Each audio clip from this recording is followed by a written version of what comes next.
everybody loves fireworks. The lights, the colors, and of course, the big boom. But the history of fireworks isn't all hugs and celebrations. Long before epic fireworks displays, chemists in China invented the key ingredient that propels those bright lights into the sky. That invention was what we now call gunpowder.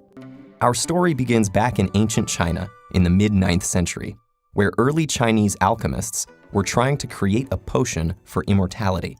Instead, what they created was a flammable powder that burned down many of their homes. They quickly realized that this black powder, which they called fire medicine, was precisely the opposite of something that would make you live forever. In these early days, the Chinese hadn't yet figured out how to make the powder explode. It was simply very flammable, and their armies used it to make flaming arrows and even a flamethrower. But once they figured out the right proportions of ingredients to create a blast, they began using the powder even more, creating fireworks to keep evil spirits away and bombs to defend themselves against Mongol invaders. It was these Mongols, most likely, who spread the invention of gunpowder across the world.